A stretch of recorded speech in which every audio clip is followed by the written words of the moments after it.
How to stop self-sabotage. Here is what I know to be true.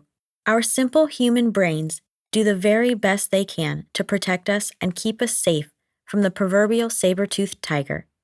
As evolving spiritual beings, it is our duty to reprogram the outdated systems and replace them with more evolved software. One way that our brains try to protect us is by keeping us in our comfort zone when we are experiencing success. This translates in the physical realm as self-sabotage. Imagine that you are a glass thermometer, and as you become more successful, the thermometer reading increases. Success can be defined however you see fit. Happiness, love, money, experiences, etc. Now imagine that as you are achieving more, your thermometer gauge begins to push against the glass ceiling. When you reach the top of your thermometer gauge, it will signal to your brain that you are in danger of running out of space. So your simple brain will say, "Oh, I can help with this problem," and proceeds to do whatever it needs to do to bring you back to safety. Consciously or unconsciously, we become an energetic match for an experience that brings us back to right-sized. Our brains want us to stay small and safe. We can't be attacked by saber-toothed tigers if we are small and safe.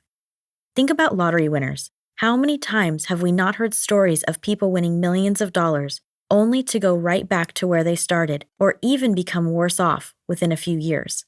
Think about something great that has happened in your life. Then think about what happened to that great thing.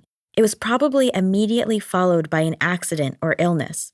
Think about sharing the exciting news about your promotion with your spouse, only to end up in a screaming fight shortly after. These are all examples of self-sabotage. Self-sabotage is the thing that happens directly after something positive, causing our temperature gauge to come back down to neutral. It is the self-sabotaging action or thought immediately following your success. You might be thinking, this all sounds crazy, but let me ask you a couple of simple questions. Do you believe that you have to have the bad to accompany the good? Do you believe that we have to have heartache to appreciate the sweet? Do you believe that sadness is required to accompany happiness? Do you believe that that's just the way it is sometimes? Do you believe you're just destined to be this way? Here's the thing about beliefs. They are just thoughts that you have told yourself enough times to believe that they are the truth. What if you could experience success, catch your self-sabotaging behaviors in action, and then choose a different action? Would you do it? We have talked about overcoming limiting beliefs, but this is next level shit right here. This is the work that shatters the glass thermometer and allows you to experience good feeling feelings more often. You can reprogram your brain to stop sending you back to playing small and safe. Personal example. This first poem is from the night I committed to writing this book. The day I hired my writing coach. It is the 23rd day of December of the weirdest year of my life. It is 2020. It's suddenly blustery and a chill has come over me while I walk the dog. I am home for Christmas and I cannot stop crying. Of all the tears that this year has bestowed upon me, these are somehow different. I can look myself deep in the eye when I walk back into the house, mascara painted down my cheeks as I seemingly ugly cry. This one is different. This one is not pain. This one is not grief. This one is not heartbreak. This one says, yes, girl, yes. This is what it feels like to take aligned action for your highest self. This is pure joy and happiness. So why the hysterical tears? I just met my person. I just hung up a life-changing phone call. I just hung up the phone with the guide who is going to usher me through this birthing process. I just hung up with a spirit who cast an arrow into my soul and said, "Take my hand, I will trudge this road with you." I have just hung up with the woman who has just agreed to mentor me through the spiritual experience of my first book. I have just hired my writing coach for my very first book. It is time. The universe has spoken. I am no longer available to stay small. This is an unapologetic voice, and it is time to be heard. This second poem was written exactly 1 hour later while sitting on the toilet alone in the bathroom, bawling my eyes out in sadness. And at the height of her excitement, perhaps the most meaningful night of her life, she found herself staring past the glimmering faces, only with one face in her view. It's too bad you couldn't be here to share the news. It's too bad all you seemed to care about is you.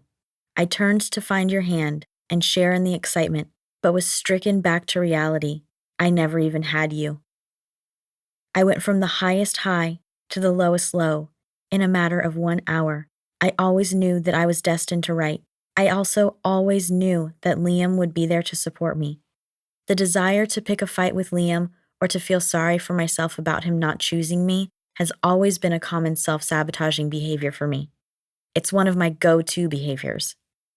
While I was in the heightened energy of my successes, as displayed in my first poem, my brain immediately jumped in to help bring me back down to right-sized.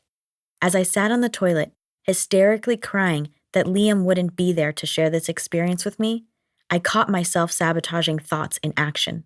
It dawned on me right there, with snot running down my face. This is exactly what I have been learning about. I screamed at myself on the toilet.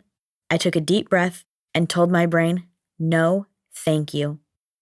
In full transparency, I actually said, fuck you, brain, you're not going to ruin this moment for me. Liam isn't here because Liam chose not to be here. That is not my problem. This is my time. And I wiped the snot off my face and got myself together to respond to the celebratory text messages that were already pouring in. I caught my self-sabotaging problem in action, and I chose a different path. There has only been one other time since then that thoughts of Liam tried to sabotage my happiness in this journey. I caught it immediately, thanked my higher power for helping me get so good at this, and redirected my attention to the cute surfer boy who was placing his jacket over my cold shoulders as we walked down the boardwalk at 17th Street.